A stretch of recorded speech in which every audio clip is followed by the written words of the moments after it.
History That Doesn't Suck is sponsored by Indeed.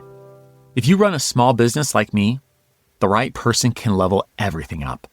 I've got an awesome team, but as we grow, there's more pressure to continue to deliver more history that doesn't suck. So, as I'm thinking about growing the team, I wouldn't just be looking for a writer. I need someone with specific skills in research and citation, plus experience in narrative storytelling. This is a job for sponsored jobs. Indeed, sponsored jobs is a boost whenever you need to find quality talent.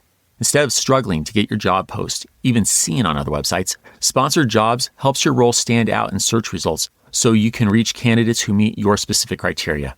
Spend less time searching and more time actually interviewing candidates when you join the 3.3 million employers worldwide that use Indeed to connect with quality talent that fits your needs.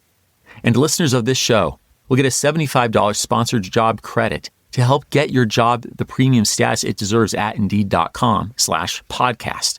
You just go to Indeed.com/podcast right now and support our show by saying you heard about Indeed on this podcast.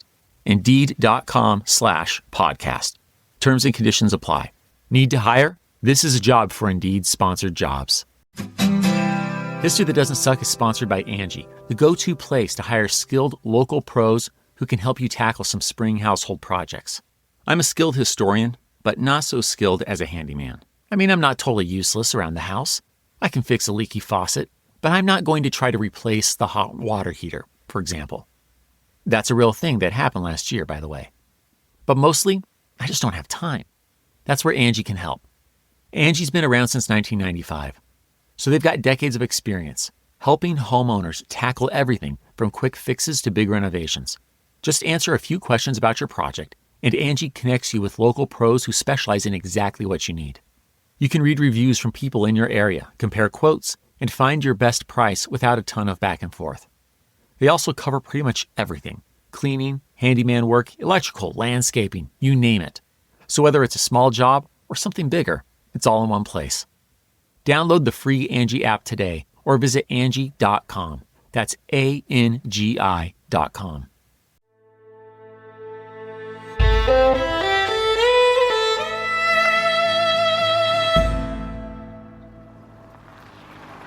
It's about 10:30 in the morning, Friday, August 4th, 1944. We're in the capital of the Netherlands, in Amsterdam, where a car is just pulling up to one of the city's many multi-story row houses running along the Prinsengracht Canal. The dark-haired, 33-year-old Austrian-born SS Sergeant, Karl Zilberbauer, steps out of the vehicle. He's careful not to crease his crisply pressed uniform, along with a few plainclothes and armed Dutch security police officers. Karl enters the house, or office rather, at number 263. At this moment, a brown-eyed, brown-haired 15-year-old girl deep inside the building feels as though her heart is going to beat right out of her chest. The yelling, the overturning of furniture, it's all so easy to hear through the wall, and she knows what those sounds mean. This is a raid. A Nazi raid looking for Jews. Like her mother, Edith, her father, Otto, her older sister, Margot, and the 4 others hiding in this annex. The girl knows the Nazi force is but one step away, or one bookcase away, rather, from finding them. And that, if they do, an awful, if not deadly fate awaits. Yes, young Anne Frank understands the stakes. But before we see how this raid ends, let's get some background. Otto and Edith Frank had a good life in Germany. Otto served as an officer in the Great War. He was even awarded Imperial Germany's Iron Cross. Edith hailed from a well-to-do family. They married in 1925, and 2 daughters followed, Margot in 1926 and Anne in 1929. But then Adolf Hitler rose to power in 1933. Foreseeing a grim future if they remained in their native land, the Franks moved to the Netherlands the next year. The family of 4 rebuilt, settling as comfortably as possible in Amsterdam. On June 14th, 1942, Anne celebrated her 13th birthday. Edith and Otto took her to a local bookshop, where she picked out a red and white checkered diary. In it, she began writing to imaginary friends, particularly to one named Kitty. But not even a month later, on July 5th, 1942, 16-year-old Margot received notice that she was to report to a labor camp. The Franks knew better than to obey. Indeed, always seeing ahead better than others, the brilliant Peckham businessman had already begun turning the back side of his office building at Prinsengracht 263 into a hiding place, or a secret annex. The day after Margot's notice, July 6th, the family moved in. Anne was careful to remember to pack her diary. Settled in the annex on July 8th, Anne wrote to her dear imaginary friend. It seems like years since Sunday morning. So much has happened, it's as if the world had suddenly turned upside down. But as you can see, Kitty, I'm still alive. More residents followed. Otto's Jewish employee, Herman van Pels, his wife, Augusta, and their 15-year-old son, Peter. Then came Fritz Pfeffer, a local Jewish dentist with a son safe in England, thanks to the Kindertransport program we learned about in the last episode. Together, these 8 souls would share cramped rooms, no more than 500 square feet, relying on Otto's non-Jewish employees to bring food, keep the business going, and not betray them. Yet, despite the fear, they carried on, surviving. As Anne told Kitty on November 19th, 1942, We're so fortunate here away from the turmoil. I feel wicked sleeping in a warm bed while somewhere out there my dearest friends are dropping from exhaustion or being knocked to the ground. I get frightened myself when I think of close friends who are now at the mercy of the cruelest monsters ever to stalk the earth, and all because they're Jews. By December, Anne was out of room in her original diary. Enjoying the respite that Kitty gave, she got a hold of other notebooks and continued writing. Though much of her writings from 1943 would later be lost, surviving entries indicate that she poured her soul onto the page. On February 3rd, 1944, she wrote, I've reached the point where I hardly care whether I live or die. The world will keep on turning without me, and I can't do anything to change events anyway. Yes, in page after page, Anne showed the raw, real emotions that arise when 8 people are all but cut off from the world and hunted for 2 years. Business, schooling, arguments, loneliness, longing, and love all feature strongly in Anne's pages from 1944. And that March, she found even more inspiration to write. The Dutch cabinet minister announced that, after the war, the government would collect diaries and letters about this tragic conflict. Almost 15-year-old Anne was ecstatic. She began to rewrite the past 2 years' entries under a new title, Het Achterhuis, or The Secret Annex. Nonetheless, the summer of 1944 proved especially strenuous. On July 15th, Kitty heard, It's difficult in times like these. Ideals, dreams, and cherished hopes rise within us, only to be crushed by grim reality. I still believe, in spite of everything, that people are truly good at heart. I feel the suffering of millions, and yet, when I look up at the sky, I somehow feel that everything will change for the better, that this cruelty too shall end, and that peace and tranquility will return once more. In the meantime, I must hold on to my ideals. On August 1st, Anne penned one more entry, in which she described herself as a little bundle of contradictions. Anne then explained how she felt forced into 2 personalities, depending on the context or her surroundings. I keep on trying to find a way of becoming what I would so like to be, and what I could be, if there weren't any other people living in the world. Oh, Anne, if only I could promise you such an uninhibited life. If only you got the chance to experience the goodness of the world, and not the horrors of Nazi rule. But unfortunately, those lines are the last Anne will ever write to Kitty.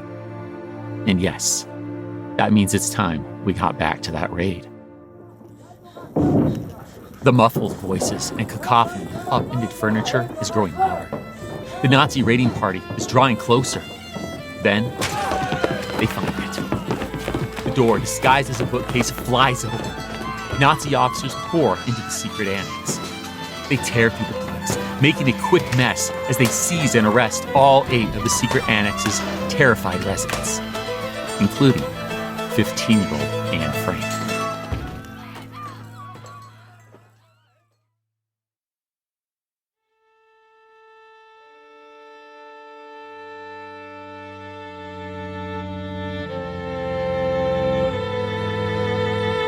Welcome to History That Doesn't Suck. I'm your professor, Greg Jackson, and I'd like to tell you a story.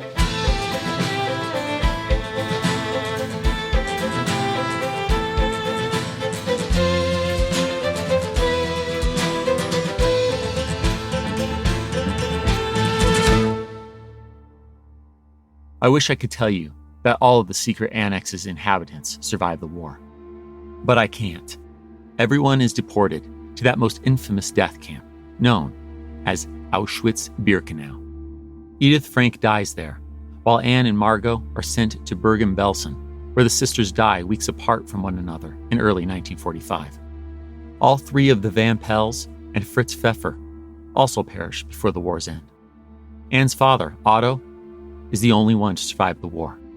Well, him and Kitty. Although the Nazi raid left Anne's writings in disarray, Otto's employee, Miep Gies, saved the diary and other notes. Otto then honored his deceased daughter by editing and publishing her diary in 1947. We'll never know for certain who betrayed the inhabitants of the secret annex, but at least we have Anne's brilliant insights, perspective, and prose up to that terrible moment. As we turn the page from Anne's tale to continue our multi-episode story of the Holocaust, today, our story picks up squarely in the concentration stage, as Nazi Germany concentrates Jews in ghettos and fully invests in its quote-unquote final solution, moving away from its Einsatzgruppen, or mobile killing squads we encountered in the last episode, to embrace mechanized killing centers. We'll witness that embrace by following the liquidation process from the ghettos to the camps. And since our time is finite, we'll focus on just one camp, the most infamous of all the extermination camps, Auschwitz-Birkenau. To this end, we'll start in the ghettos, where Jewish leaders are forced to make impossible decisions.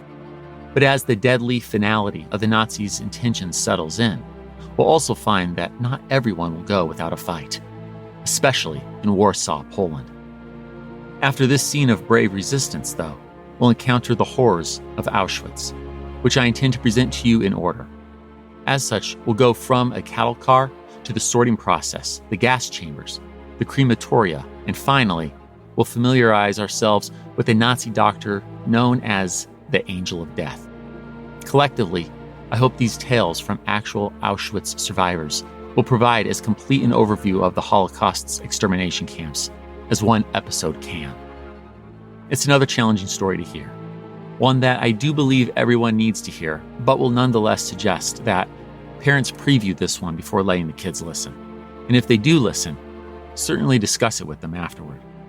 And with that, let's return to the steadily intensifying Holocaust in late 1941 and early 1942, starting with life in the ghettos. Rewind. As we learned in our previous episode, the Nazi regime's ghettoization of Jews in Europe is becoming faster and more systematic by the early 1940s. In fact, the Nazis are so systematic, they've figured out how to keep the ghettos orderly while simultaneously absenting themselves from them. The majority of these ghettos, all recently established in Nazi-ruled Eastern Europe, are governed by a Judenrat, that is, a Jewish council of elders and religious leaders appointed by local Nazi officers to manage day-to-day operations. At first, this is comforting. The Judenrat is well-respected, trusted, and familiar.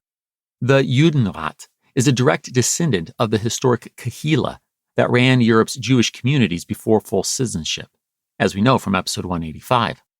But soon enough, these councils' dictatorial powers, in the face of impossible situations, will garner contempt. And we'll get to that in a minute, but first, more on life in the ghetto. It's challenging. Strike that. It's downright horrible. Ghetto landscapes are reminiscent of prisons. No greenery, no public land, no proper plumbing or sewage, and extreme overcrowding. Inhabitants feel the deprivation keenly. On September 6, 1941, a 13-year-old Lithuanian, Yitzhak Rudashevsky, writes in his diary, "I feel that I have been robbed. My freedom is being robbed from me, and my home, and the familiar Vilna streets I love so much. Hunger is rampant. Maintaining the laws of kashrut, that is, keeping kosher, is nearly impossible. Many observant Jews struggle with the decision to transgress kashrut or eat non-kosher food. In this situation, one rabbi declares pikuah nefesh, which, in simplest terms, is the fundamental principle asserting that saving a Jewish life takes precedence over abiding any other religious law. In Warsaw, Poland's ghetto, Yehuda Elberg complains that a dibuk, or a Jewish folkloric, wandering, and hostile spirit, quote, has entered my belly. My belly talks, shouts, even has complaints, and drives me mad, close quote. Children are often tasked with smuggling food and supplies into the ghetto. A popular song goes, over the wall, through the holes, and past the guard, through the wires, ruins, and fences, plucky, hungry, and determined. I sneak through, dart like a cat. Disease is deadly. Typhus, dysentery, tuberculosis, and winter brings cold on top of everything else. Reflecting on miserable conditions, one anonymous female diarist questions, does this deserve to be called life? And yet, as we know from the previous episode, an even worse fate awaits ghetto residents by mid-1942, the new extermination camps. Let's recall that the ghettos are now but the last stop in a funnel system leading to these places of mass murder. And in a cruel punishment before the punishment, Nazi leaders force the Judenrat to compile deportation lists. A sickening situation for any leader, especially as, by now, everyone knows what deportation really means. It's September 4th, 1942. We're in the central square of Poland's Warsaw Ghetto, where Jewish residents are gathered, waiting to hear the elder of the Jews, the head of the Judenrat, Chaim Rumkowski, speak. They don't know what this is about, only that this meeting, called with little notice, is urgent. And now, Chaim takes his place before them. But first, a brief timeout. Every word, every reaction you're about to hear is historically accurate.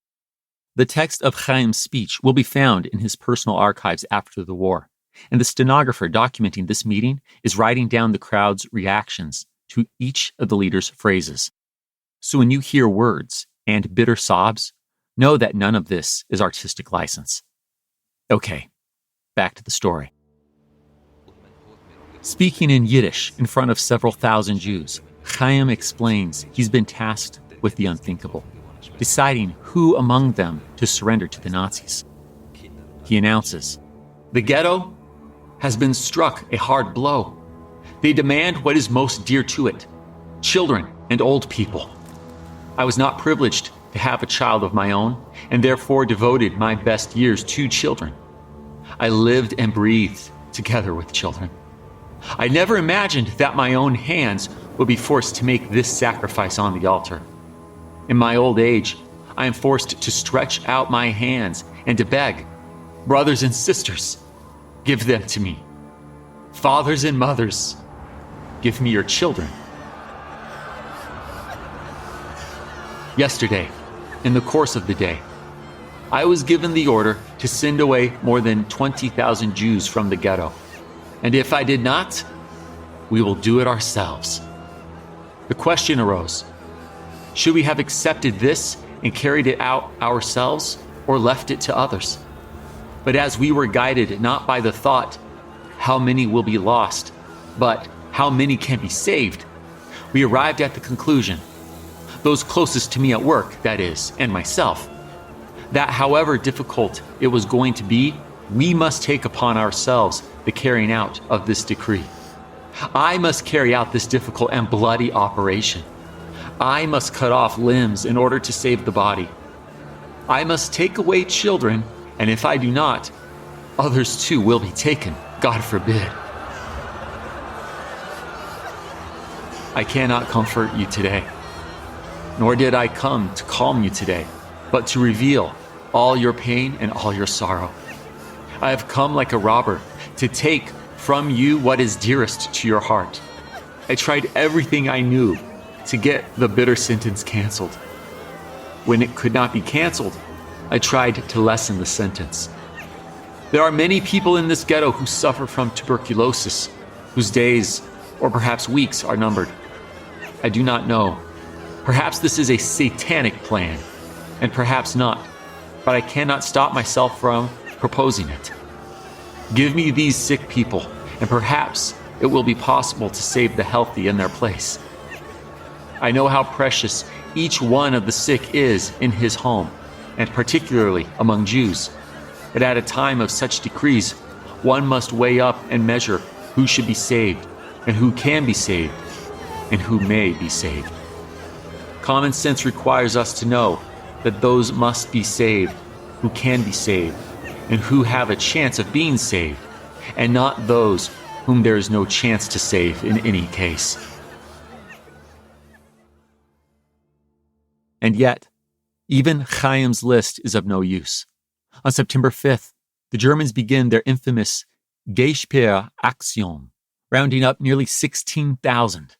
Children under 10, adults over 60, and other sick and emaciated people, to deport them to death camps.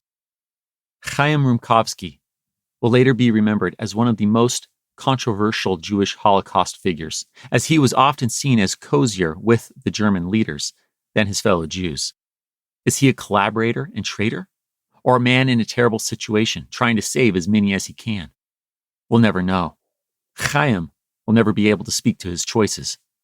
In late August 1944, he and his family will be deported to Auschwitz.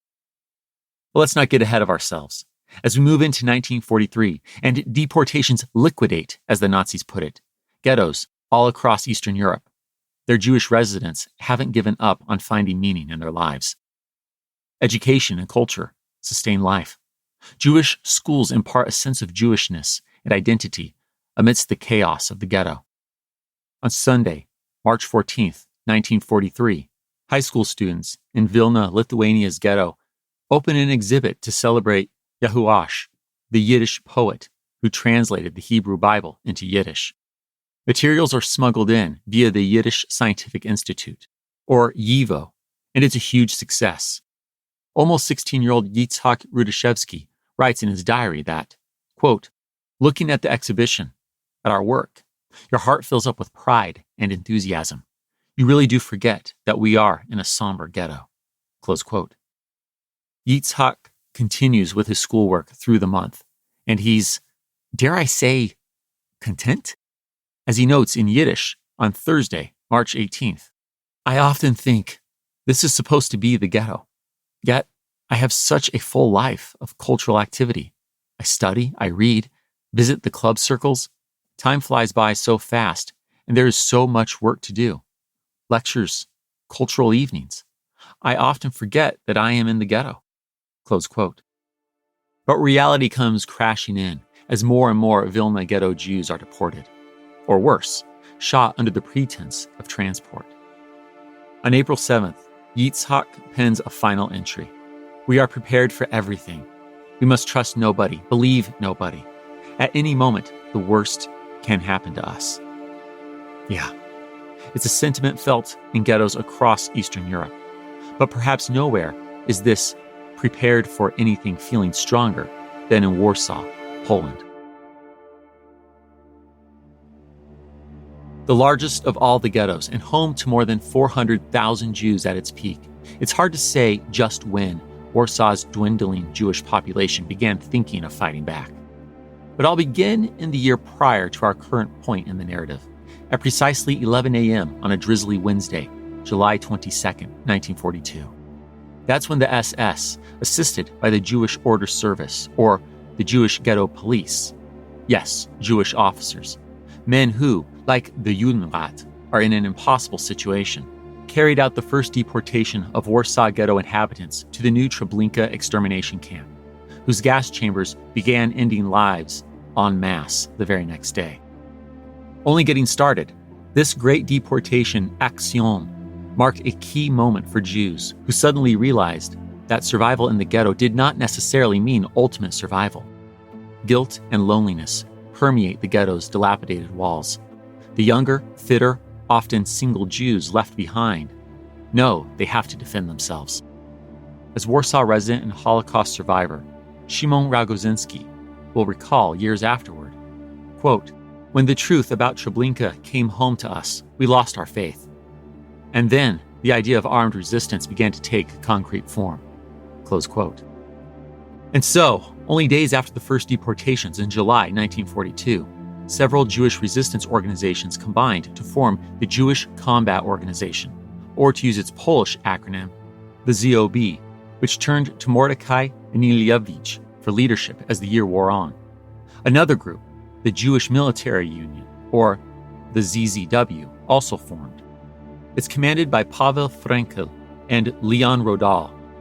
They prepared as the Action continued into late September 1942, leaving the Warsaw Ghetto operating more like a labor camp, a ghostly, eerie, sometimes half-abandoned labor camp.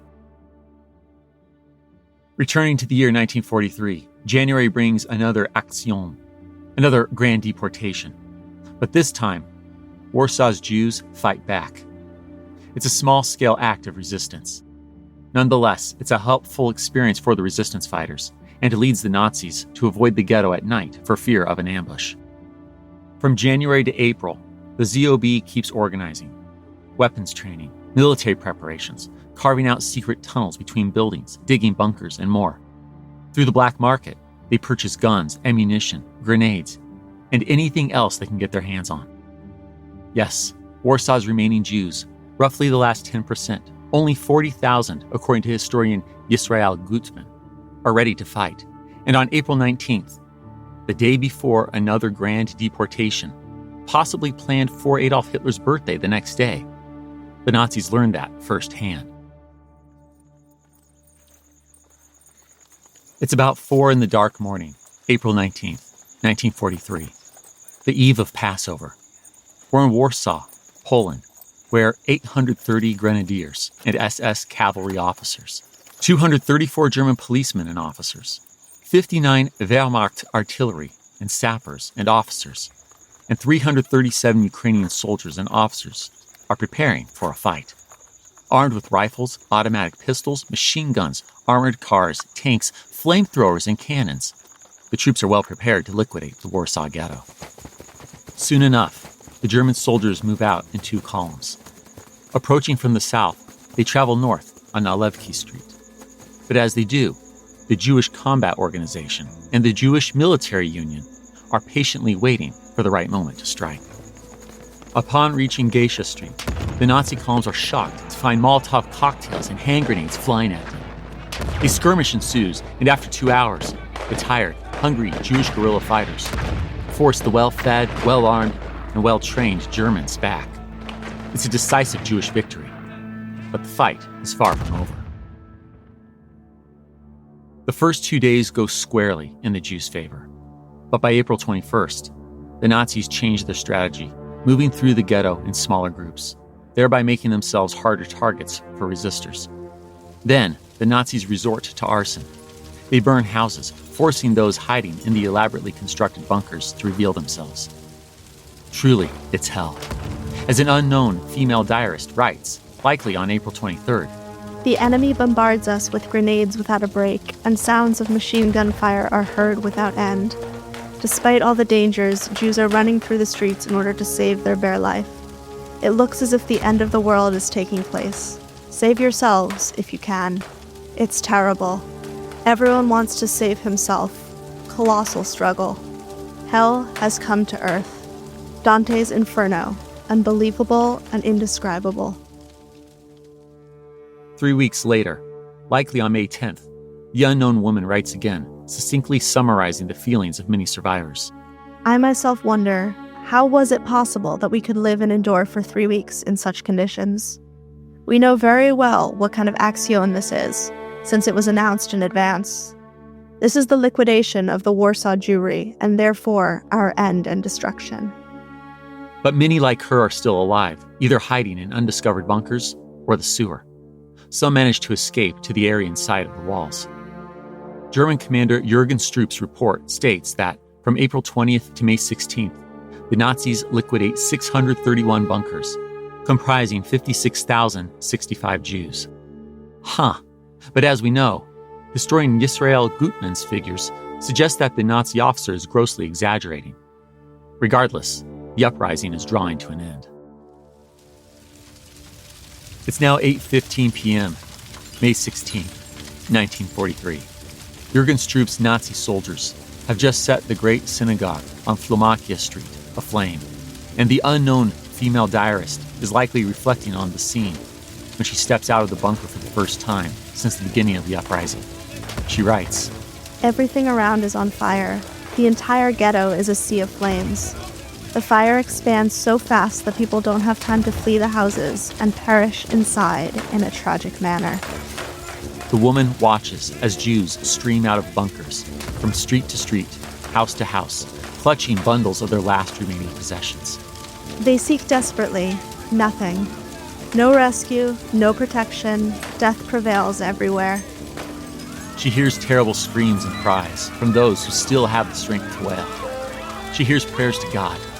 God, show your power. Have mercy on us. But as she will sarcastically quip on the page, God is silent as a sphinx and does not reply. the unknown woman's diary ends as abruptly as it begins. The last line poetically reads, And you, the nations, why are you silent? Don't you see how they seek to destroy us? Why are you silent?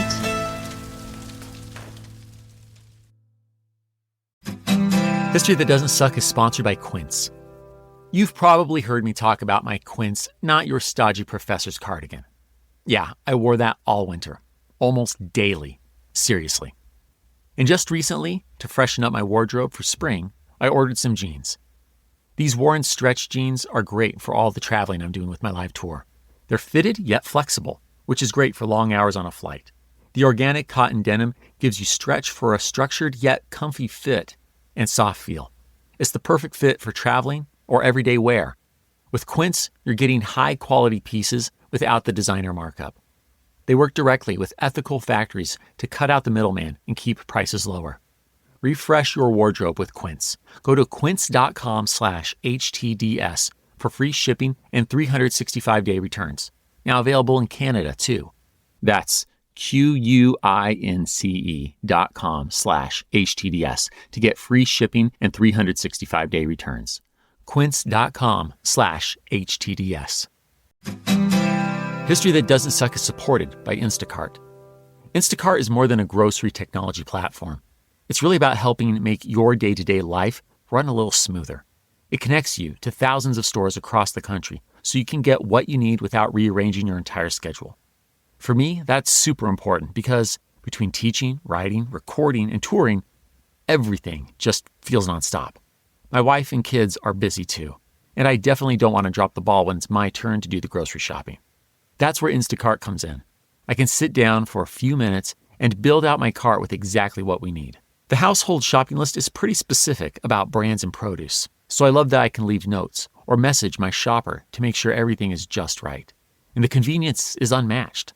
It saves time, it saves stress, and it just makes your life easier. Instacart brings convenience, quality, and ease right to your door so you can focus on what matters most. Download the Instacart app now and get groceries just how you like it. Support for History That Doesn't Suck comes from Square, the business platform that helps sellers become neighborhood favorites. HTDS isn't a brick and mortar store, but we are out there in neighborhoods across the country via our touring live show. I love that because it's an opportunity to meet so many of you on the road, as you've welcomed me to your neighborhood. And HTDS uses Square at our merch table in the lobby of the shows.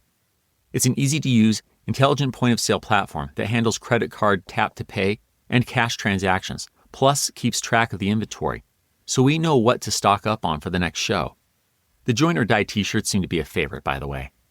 Square helps you run your business more smoothly, bringing payments, operations, and insights together in one place, so you're ready for whatever's next. Right now, listeners can get up to $200 off Square hardware when you sign up at square.com/go/HTDS. That's SQUARE.com/go/HTDS. Get started with Square and build a setup that works the way you do.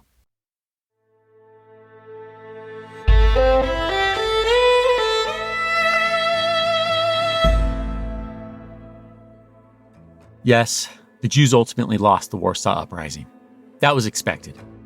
But the way they stared death in the face and held the Nazis back, Warsaw will never be forgotten, forever fixed in history as a testament to the Jewish spirit. And yet, the Nazis' work of death continues. From Warsaw, Poland, to Berlin, Germany, and beyond, the funneling of Jews to the camps in the east via Europe's railways is incessant. And perhaps no camp is better known for its work of death and horror than Auschwitz. It's Friday afternoon, March 12, 1943. Along with his wife, 3.5-year-old son, and thousands of others, former Kindertransport organizer Norbert Wollheim is aboard a cattle car traveling from Berlin to Auschwitz. It's a step in the deportation process that officially began days ago, when the Gestapo showed up at this family of three's door, ordering them to prepare for mandatory relocation. Norbert sees an older lady lighting a Shabbat candle and saying Sabbath prayers. He encounters old friends from the Jewish youth movement, a consolation in this stifling cattle car. He's hopeful, as he'll recall later. We thought now it's a new chapter, and we were actually looking forward to that chapter with optimism and hoping or believing, visioning that we would be taken to some kind of a labor camp and so where we would work, but survive and wait for the end of the war. But when the train comes to a stop 24 hours later, reality sets in. At Auschwitz station, the passengers are forced out of the cattle car into the cold March air. They're instructed to leave all luggage behind and split into 3 groups: men, women with children, and women without children. Norbert says a brief goodbye to his wife and son. He'll later recall his wife's words. This is actually the moment I have feared most, that they would separate us.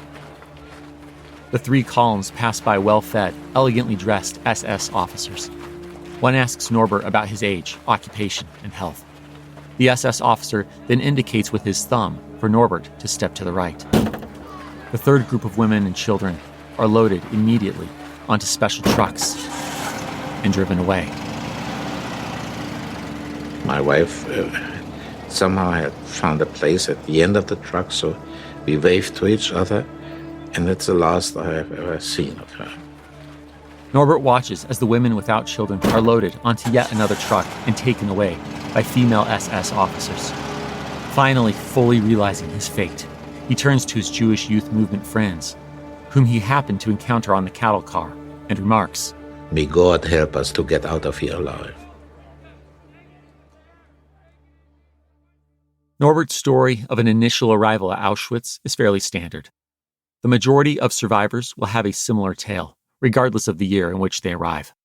Well, perhaps there's one noteworthy difference. Those arriving 2 months after Norbert, in May 1943, are frequently sorted by the camp's most notorious doctor, Josef Mengele. Since we're still making our way into the camp, we'll save the details of his torturous work on prisoners for the end of the episode. But Dr. Mengele, aka the Angel of Death, loves to help sort new arrivals with an eye toward his medical examinations. Indeed, 14-year-old Aggie Rubin will never forget experiencing his cruelty when she arrived at Auschwitz in April 1944. We were ordered very quickly to get off or jump off the cattle car. I was still with my mother and lined up 5 or 6 in a line, holding on to each other. Things just happened so quickly after the lineup. We came to the selecting, where Mengele was standing, looking down on us and nodding with his finger, left and right, to live or die. I was the only one from the row, which, as I said, was 5 or 6 of us, to be sent to the other side. But I ran back 3 times wanting to be with my mother. I needed her protection. I was only 14 at the time. And Mengele threw me back 3 times. He practically threw me to the ground. It still didn't faze me. I still ran to my mother. The 3rd time, when the gravel hit me, and my mother, obviously worried about her child, said, "Go, my child, go." With a nod of her hand and her permission to go, I did. Whatever Mengele threw me down and ordered me to go to that side, unknown to me as to my fate. And this is how I live all my life, in my mother's nod of her hand, "Go, my child, go." And I went. Those who make it through selection are herded into barracks, stripped of possessions, and led to the next room, where heads and bodies are shaved and disinfected. Then comes the number, which is tattooed on the left chest, or, more frequently by 1943, on the left arm. Auschwitz is actually 3 camps. Auschwitz I, which is the oldest main camp, Auschwitz II, or Birkenau, which is the largest and houses the gas chambers, and Auschwitz III, aka Monowitz, which is a forced labor camp built around the Bunawerke synthetic rubber plant, as well as other, smaller satellite camps spread across the region. The camps are encased by 2 parallel running electrical and barbed wire topped fences, with watchtowers manned by armed SS guards sprinkled throughout. The Nazis also patrol the grounds regularly. Most prisoners at Auschwitz are tasked with working for German production at one of the smaller labor camps. But studies of scale after the war suggest, as you might expect, malnourished, physically and mentally exhausted prisoners did not produce enough to significantly aid the Nazis' war efforts. Yet, labor is a core part of the Nazi camp system. Above the gate at the entrance of Auschwitz I, a sign composed of wrought iron letters infamously reads, Arbeit macht frei. Work will set you free. The Nazis force Polish political prisoner and gifted blacksmith Jan Liwacz and others to forge it, which they did while showing their defiance by purposefully flipping the letter B upside down. The 3 words also appear at other camps. The quality of life at Auschwitz is abysmal. As historian Yisrael Gutman puts it, quote, every day in the life of a prisoner was filled with unbearable tension and superhuman effort, emotional turmoil and terror, continuing without respite for months on end. The prisoner's day was also hollow, empty, and mirthless, lacking any novelty, and enveloped in everlasting gloom. Close quote. Even though there's no privacy, memoirs and oral testimonies are marked with distinct feelings of loneliness, solitude, and survivor's guilt, among other things. Camp slang makes up terms to describe dejected prisoners who hover between life and death. They're called Muselmänner, that is, the walking dead.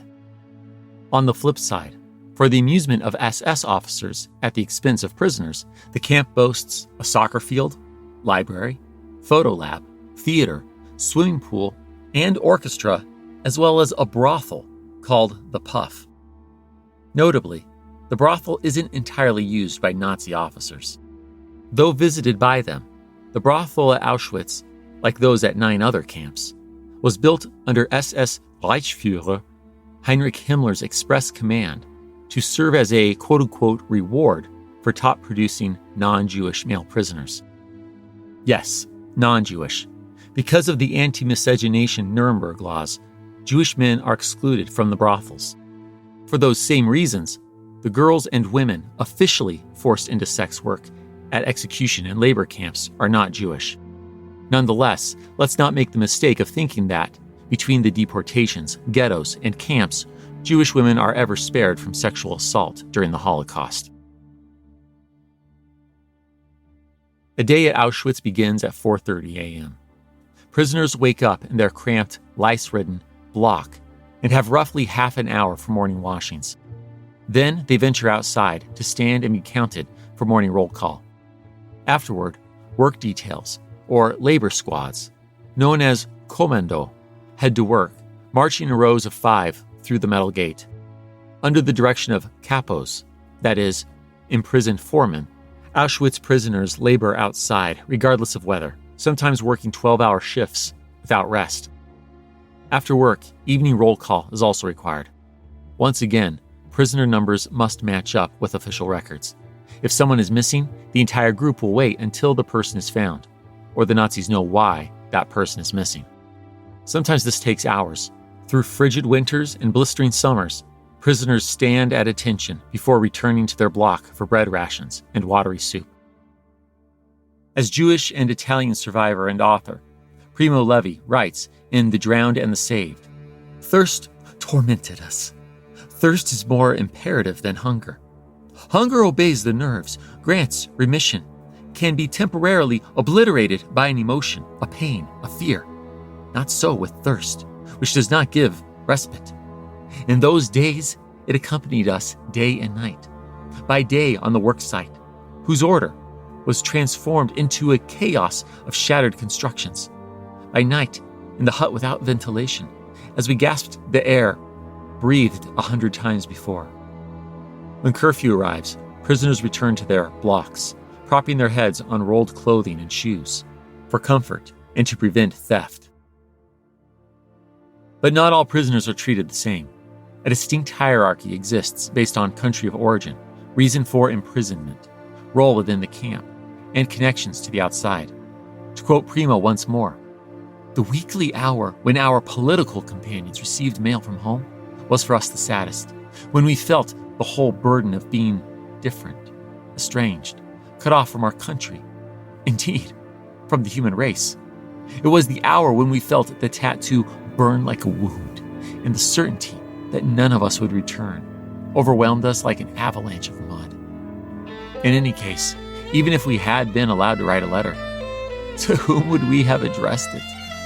The families of the Jews of Europe were submerged, or dispersed, or destroyed.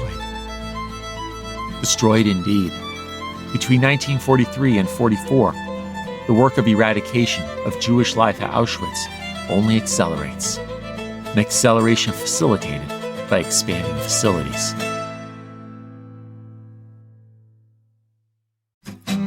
History That Doesn't Suck is supported by Bob's Discount Furniture.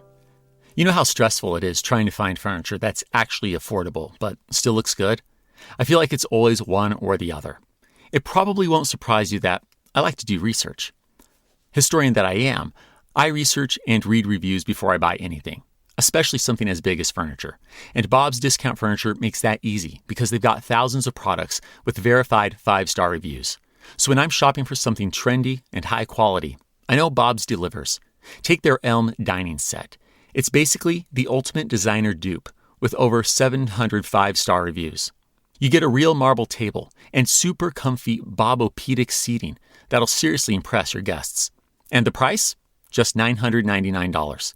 Or, if you're upgrading your sleep, Bob's best-selling Copper Radiance Queen Extra Firm mattress has over 400 5-star reviews and is even recommended by Consumer Reports.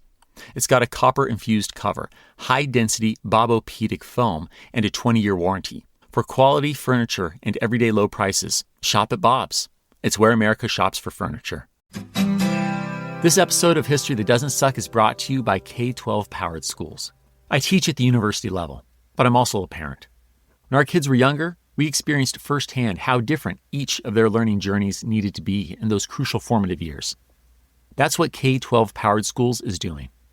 These are tuition-free, accredited, online public schools where students in kindergarten through 12th grade learn from caring, state-certified teachers who are trained specifically in online education. Whether your child needs extra challenge or extra support, K-12 makes learning interactive, hands-on, and designed to help them thrive. With more than 25 years of experience, K-12 has been helping students gain the skills they need for the future. And it could be perfect for your child, too. Join the more than 3 million families who have been served by K-12 and bring personalized learning to the comfort of your home. Enroll online today at k12.com/HTDS. That's the letter K, the number 12.com/HTDS. k12.com/HTDS. You know that thing where you get an amazing pair of shoes at a really great price and want to tell everyone about it? Yeah, so do we.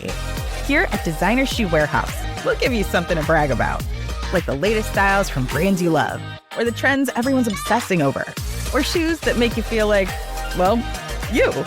So go ahead, show off a little. Find shoes that get you at prices that get your budget. Head to your DSW store or dsw.com today. DSW, let us surprise you.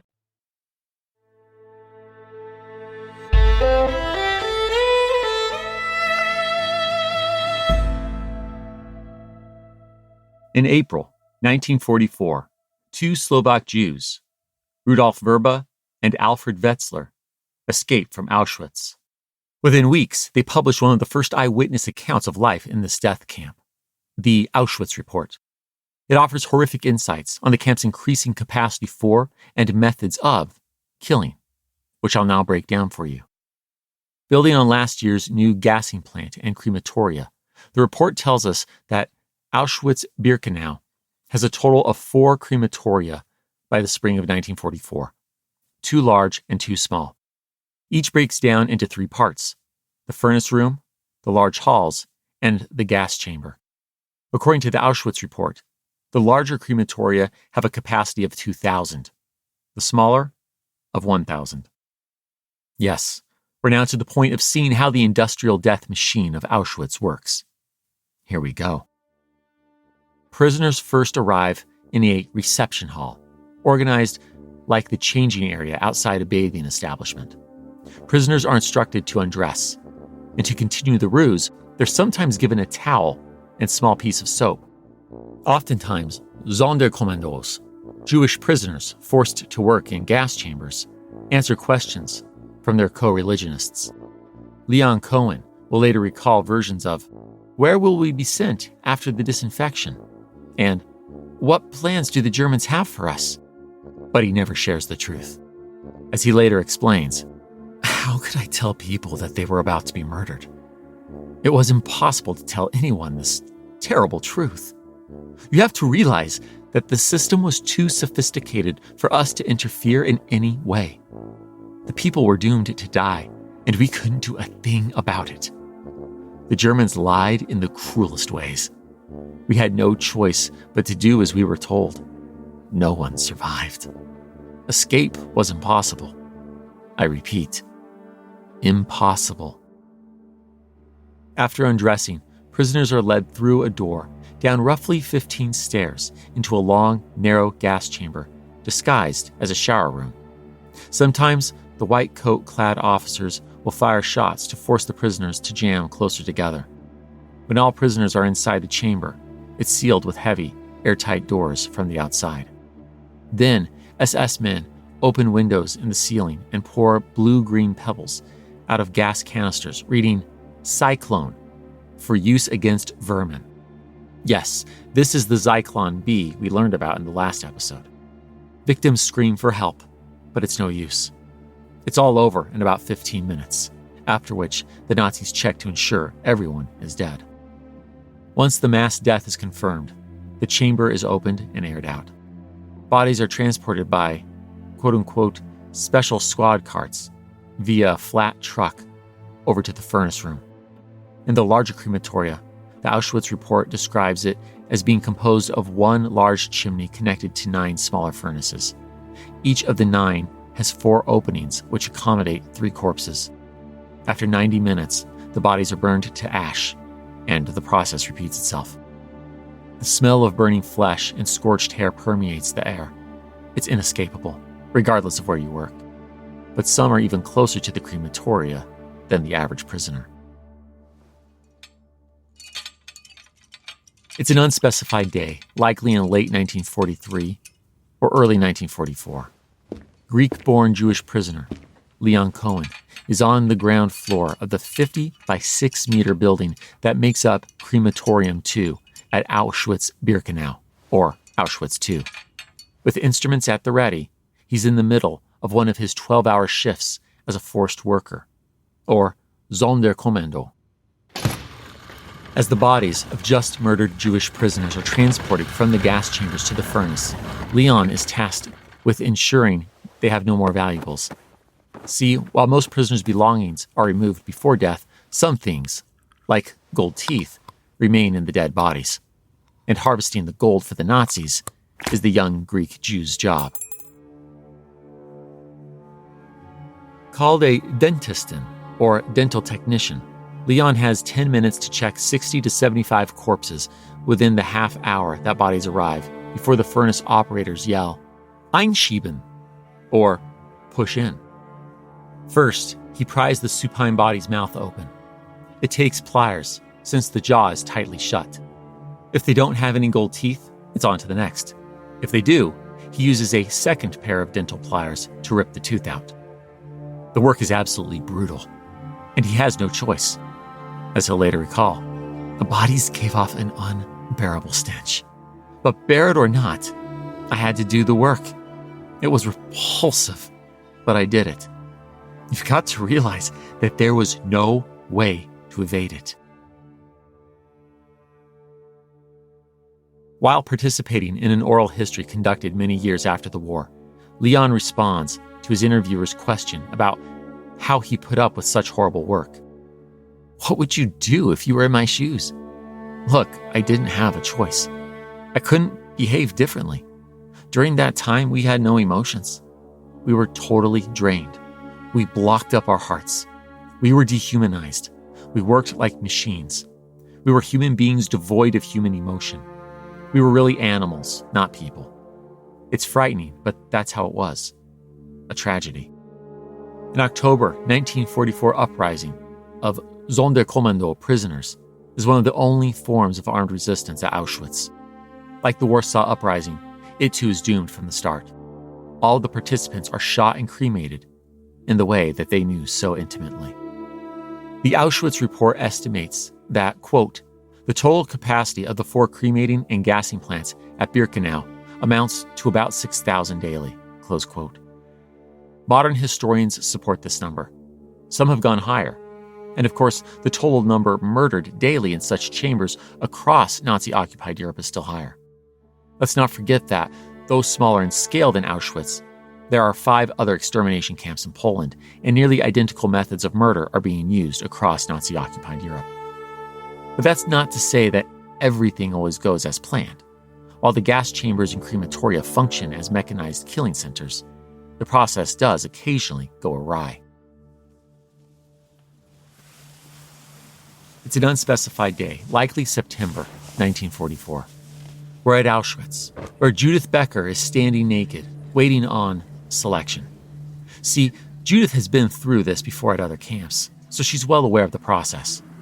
Looking around, she sees women speaking with the Sonderkommandos, so she goes up to one and asks, Would you mind taking our shoes across on the other side? The unnamed man replies, "What makes you think you'll ever go to the other side?" I don't know, but I want to protect the shoes. You know what it took me to get these shoes? Would you mind doing it? The two chat a bit more, and Judith asks about some of her friends. The man gives her an alarming report. "Everybody's dead. Don't ask me about anybody. Everybody's dead." Finally, the Sonderkommando acquiesces. "I'll take your shoes. I don't think you'll need them again, but I'll take your shoes. But I want you to promise me that, if you live, you'll tell our story." Judith considers, then responds, matter-of-factly, You've got a deal. You don't believe I'll live, and I don't believe that I'll see these shoes again, but we'll try. Then, Judith works up the courage to ask the Sonderkommando to signal her if, when she walks into the chamber, it'll be gas. But the two have to part ways before he can answer. It's now a few minutes later. The brutal selection is over with, and Judith, her mother, and sister are hustled into the chambers. Judith sees a small glass enclosed booth in the corner. In it is the Sonderkommando from earlier. Making eye contact, the man gives her the dreaded signal. Gas. Understandably, Judith calls this The hardest moment of my life. She distracts her mother. But it's impossible, as Judith puts it, To know we're going to die, and yet act so that we don't make a spectacle for the Germans to give them more enjoyment. The women in the gas chamber begin to pray, saying the Shema, an affirmation of faith in God, and arguably the most essential Jewish prayer.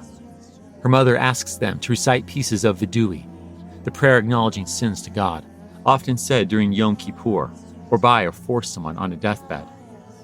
As Judith will later recall, I didn't tell her that it was going to be gas, but it was so hard not to scream, not to jump, not to do something. It was the hardest thing ever. I must have used up kilos of energy in those few minutes. And then, just as the switch is flipped for Zyklon B to flood the chamber, a miracle happens. Instead of gas, water comes rushing down on Judith, her family, and the other women crammed into the chamber. The SS did intend to gas the women. The issue was that the Zyklon B's delivery system had suffered damage, so when the switch was flipped, the water valve opened instead. Luck? A miracle. Call it what you will, but Judith's story is truly unique. Only in the event of a fluke such as this does anyone walk out of a gas chamber alive. In fact, Very few will walk out of Auschwitz alive, period. Now that we've come to understand the mechanics of that reality, let's go a little deeper on one of the most infamous men responsible for that dark reality, Dr. Josef Mengele. I trust you recall Dr. Mengele from his earlier mentions in this episode. Arriving at Auschwitz in May 1943, this angel of death is but one of many doctors here. He's not even the highest ranking, but he often performs the sorting of newly arrived Jewish prisoners, and with a flick of his wrist, he can sentence you to immediate death. And yet, even if sent to the right, that is, to prison life, this is arguably just a longer, worse death. At least that's how Jewish Hungarian-Romanian prisoner and assistant to Dr. Mengele, Miklos Nisi, sees it. Quote, he was still a candidate for death, but with this difference, that for 3 months, or as long as he could endure, he had to submit to all the horrors that the KZ had to offer, till he dropped from utter exhaustion. Close quote. But the Angel of Death's most disgusting contributions to Nazi ideology are in his medical experiments. With a focus on racial purification and hygiene, he conducts torturous experiments on Jewish prisoners. These include unanesthetized surgery, experiments with forced sterilization and reproductive organs, attempts to change eye color through pigment injections, and feeding prisoners poisoned meals. But his longest-running trials are on twins. His goal? To unlock the genetic and medical secrets of having 2 Aryan children at once. Twins live in the zoo, Barrack 14 of Camp F in Birkenau. Initially, they're given food, beds, and hygienic conditions, kept healthy for later experiments. Then, Uncle Peppy, as Dr. Mengele is affectionately known by the children, moves his subjects into Camp B2F for Stage 2, in vivo. While here, precise measurements are taken of each child's features before they're taken to yet another room to be examined in detail by the doctor. Then the real torture begins. His methods include amputating healthy limbs, injecting prisoners with diseases like typhus, and performing lumbar punctures. Again, everything happens without anesthesia.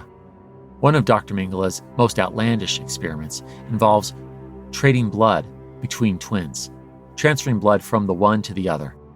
We also have records of the doctor purposefully killing children in order to conduct autopsies for his scientific research. If one twin dies during experiments, Dr. Mengele then murders the other in order to explore why the first died. It's for these and many other reasons that later post-war investigations into the doctor will say he's experimenting purely for personal gain and not for the Nazi war effort. While we don't know how many sets of twins Dr. Mengele experimented on, post-war findings will cite 200 cases. And that number does not include the hundreds of other patients experimented on, murdered, and posthumously dissected, not to mention perhaps the most horrific of accusations, that he ordered 300 children to be burned alive in an open fire. We'll never have official confirmation, since Dr. Mengele escapes prosecution by hiding in South America until his death in 1979. It's still 6 years after this that the disgraced doctor's son, Rolf Mengele, confirms that the corpse, buried near Sao Paulo, Brazil, is indeed his father. Well, we've done it. We've walked with Auschwitz survivors whose stories have given us a meaningful overview of the Nazis' most notorious extermination camp. That's no small thing, and I won't minimize the dehumanizing atrocities we're still digesting. But I will remind you, this is but a glimpse into the camp's horrors. The U.S. Holocaust Memorial Museum estimates that 1.1 million people died at Auschwitz, 1 million of whom were Jews. And of course, Auschwitz is only one of the Nazis' 6 extermination camps in Poland, and they are but a handful of the Third Reich's total 44,000 places of incarceration, ranging from ghettos to labor, concentration, and extermination camps that dotted Europe during World War II. Indeed, today's tales were as small a slice of Auschwitz's mechanized murder as they were a meaningful view of equally horrible tales from so many other camps. But after several collective episodes on the Holocaust, going as far back as episode 184, it is time to close this chapter, for a while at least, as World War II's story continues. As we do, let's take a moment to reflect. In the previous episode, we leaned on historian Raoul Hilberg's three-stage framing of Nazi annihilation: definition, expropriation, and concentration, the last of which ends here in the killing centers. But this isn't to say the Holocaust was cleanly organized from the start. No.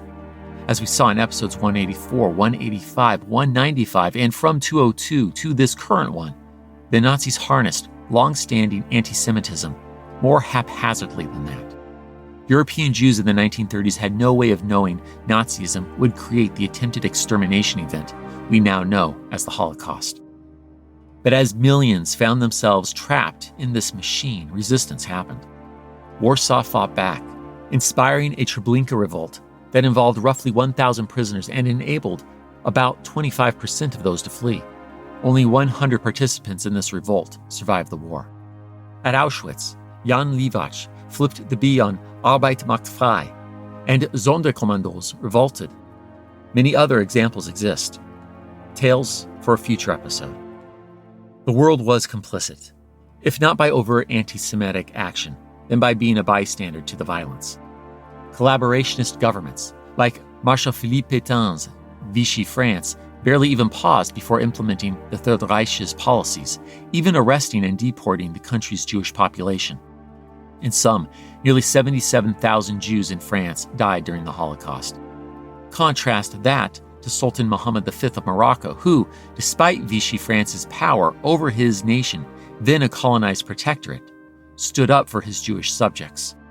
While many were still interned in North African Vichy labor camps, the Sultan's actions spared Moroccan Jews from extermination camps. Yad Vashem, Israel's Holocaust Remembrance Authority, has a specific designation to recognize non-Jewish individuals who risked their lives to save Jews during the Holocaust. They're known as the righteous among the nations. As of 2024, 28,707 people have made that list.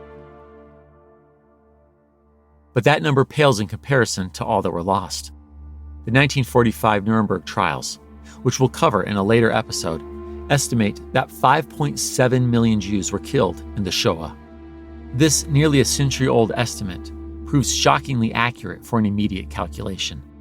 The widely accepted number in our 21st century is 6 million. To break things down a bit more, 2.7 million are murdered at killing centers, 2 million by mass shootings, 1 million in ghettos, concentration and forced labor camps, and roughly 250,000 in other bursts of violence.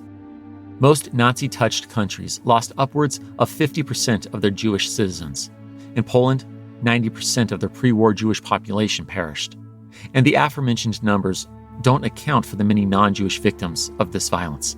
Groups including but not limited to Jehovah's Witnesses, Romani, prisoners of war, non-heterosexual individuals, those with disabilities, and resistance members. For many survivors, descendants of survivors, and other Jews across the world, questions of faith and religiosity run rampant. Perhaps survivor Miles Lerman said it best on August 1st, 1979, while at the Rima Synagogue in Krakow, Poland, calling God to a Din Torah, a traditional formal court hearing. He asks, "God, how could you stay here when next door are Auschwitz and Plaszow? Where were you when all over Europe your sons and daughters were burning on altars? What did you do when my sainted father and mother marched to their deaths? When my sisters and brothers were put to the sword?" Another survivor we heard from in these episodes, Primo Levi, would in part concur. He famously quipped, "There is Auschwitz, and so there cannot be God." Aside from questioning God's omnipotence, protection, and even existence, many also wonder, why didn't the Allies do more? Hell, why didn't anyone do more? Well, that's a very good question, one that we'll never get the answers to. I will add, however, that much of the Allied war effort believed that militarily defeating Germany would be the best way to help the Jews. You can do with that what you will. But to close, I'll leave you with the words of Romanian-born Nobel laureate and Holocaust survivor, Elie Wiesel. And I quote, "The opposite of love is not hate, it's indifference. The opposite of art is not ugliness, it's indifference. The opposite of faith is not heresy, it's indifference. And the opposite of life is not death, it's indifference.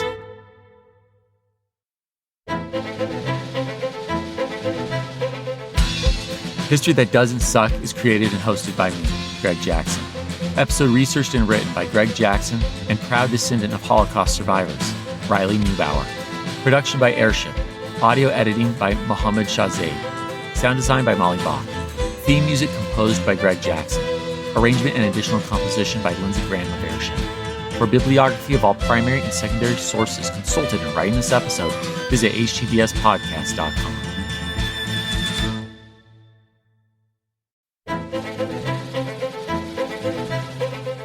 HTDS is supported by fans at htdspodcast.com/membership.